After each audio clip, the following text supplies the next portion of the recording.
5/15/2022. Woke up this morning. I was going to go cut more hay.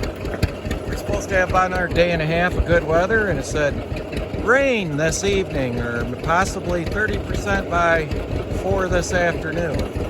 So, that stuff I cut yesterday, it's mostly dry. It's going to be cow hay.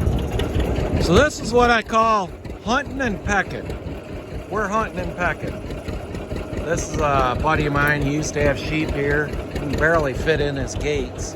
But this is wrapping up first cutting for me for the most part. Got some new seedings to go bale. I got a whole bunch of this little stuff. 30 plus acres of it all right in this area. Unfortunately, some of it I cut yesterday evening about 7 o'clock. I can't imagine that's dry today. We got clouds. And I looked and I was like, wow, I just happened to look at the weather. It said 50% chance this evening. And I go, you gotta be kidding me. And tomorrow rain, tomorrow night rain, the next day rain. Rain all the way till Monday. And I looked on the radar and you can see the whole state of Wisconsin, whole eastern half covered in rain. And it was only a couple hours later, it had jumped right across Lake Michigan. It hit the west shore of our state several hours ago. I don't know. A lot of times those storms, those rain systems thin out as they weaken quite a bit once they start getting across the state. So we might have some time here yet, but we got dust flying off the baler. So yeah, this is what we call hunting and pecking. And old timer that used to bale hay for me back in 2012, we had quite a drought. And he goes, you know how we got through the drought 88, which I think 88 there was pretty much a nationwide drought for the most part. And it was bad. And he said the way we survived was we put strings around anything we could. And in 2012 I did that. And I ended up having enough hay to sell back then. So that year I did. So yeah, so we're doing follow the leader again here. Got him. I kind of stay ahead of him with the rake.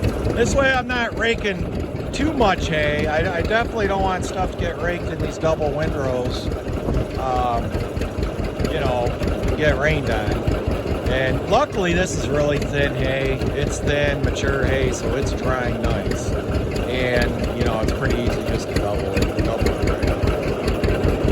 Alright, yep, I'm hunting and pecking today. And I get a lot of cow hay. I mean, it's pretty nice hay here. The cows are pretty good.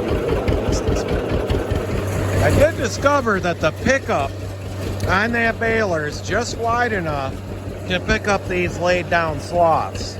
So to speed up, we came from about 4 miles away. I had him go ahead and start. He went down the road faster than me, and there we didn't even rake. He just bailed. But this is actually a pretty relaxing way to bale hay. Running the rake. I got him trained to run the baler.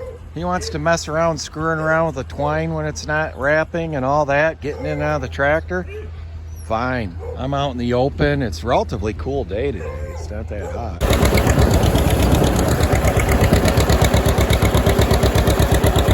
Very thin here. Kind of tripling the rows up now.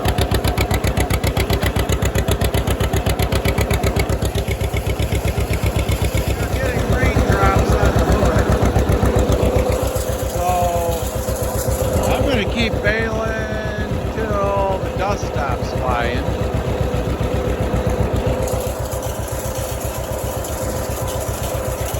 Basically got well over half of what I have down bale.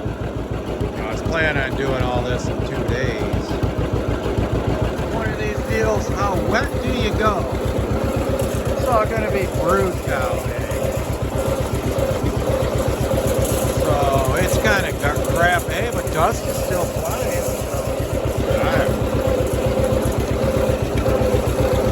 Marty said just keep bailing. There ain't much left. We had a lot of problems with the twine wrapper on that. That slowed us down.